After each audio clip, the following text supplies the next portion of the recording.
I saw this serious movie called How I Met Your Mother and asked myself, did my father tell me where he met my mother? No, he didn't tell me. But I know where they met. I did my own research to find out where they met.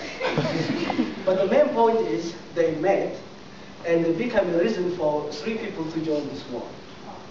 I was one of the 3, and the place was around Lidata, here in Addis. I grew up there.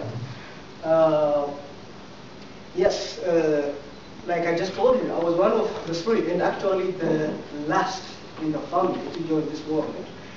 There are a lot of advantages of being the youngest. I enjoyed them, but one of the very big disadvantages of being the youngest in the family is you never grow up. The eyes of your mother, your brother, even your older brother. The most funny thing, I'm only 1 year and 6 months younger than my older brother, but you don't have any idea how he actually exploits the advantage of being only 1 year and 6 months older than me. I still remember when he was sent to school while I was kept in the house. I asked my parents why they are not also sending me to school. And they said, well, he's your older brother and he should be a bit ahead of you. I didn't have a choice except to accept. But time comes and I started school. I spent the first 4 years from grade 1 up to grade 4 in one private school called Freywood. And the next 4 years, from grade 5 to grade 8, in another school. By the way, just by chance, I don't stay more than 4 years in a given school.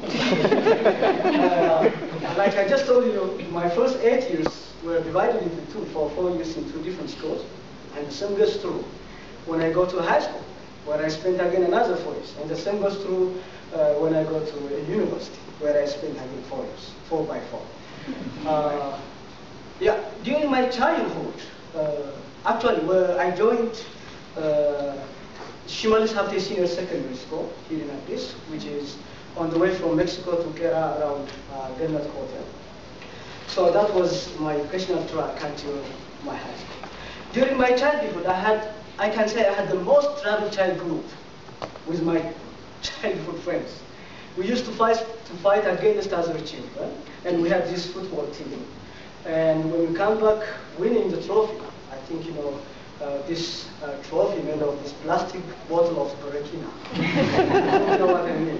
You don't have any idea how we disturbed the village, shouting that we won the trophy. That time was very amazing. I can say I don't have any other time than my childhood that I will actually miss. Many things would make us very happy. It was very easy to be happy, wasn't it? Yes, I can say I miss that time. When I was a teenager, I can say, I had this interest on art, like writing poems, acting on a theater. I actually played a role on a small theater during the village. I think I still have that interest hidden in my heart. Coming back to my educational track, I finished high school, and based on my result, I was assigned to Magala University, and I studied economics there. My stay in the university was immaculate.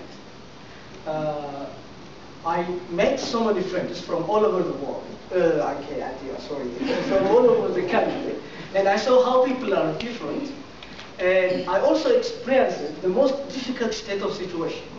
Homesickness and being tensioned by the exams at the same time. I miss that time too. Not the tension actually, just the fun. When I remember the tension, I can say I was too eager when I was a 4th-year student. I was too eager to leave the compound, graduate, having that big black gown on me. But unfortunately, or fortunately, I was one of the 3 graduated students who were employed by the department there to lecture economics. So I stayed in the compound.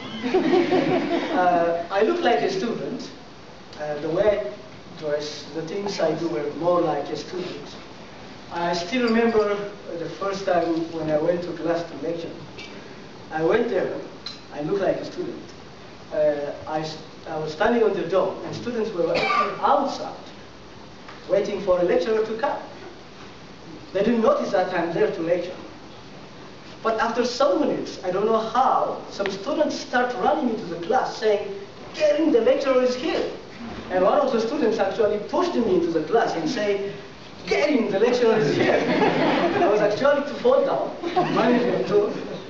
Then you don't have any idea how that girl who pushed me into the class feels when I stand on the stage and introduce myself as a lecturer.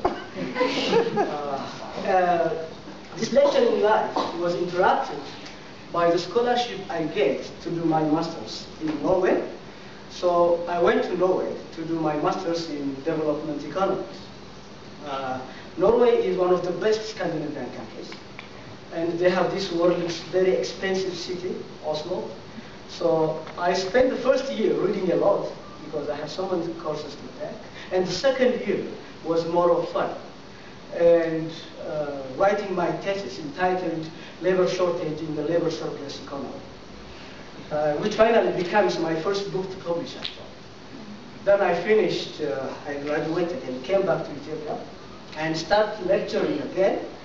But after a few months, it was interrupted again. And I joined International Food Policy Research Institute as a research officer. So according to my timeline, now I do researches on food policy. And at this time, I'm about to finish my first speech in Jupiter Toastmaster. Toastmaster.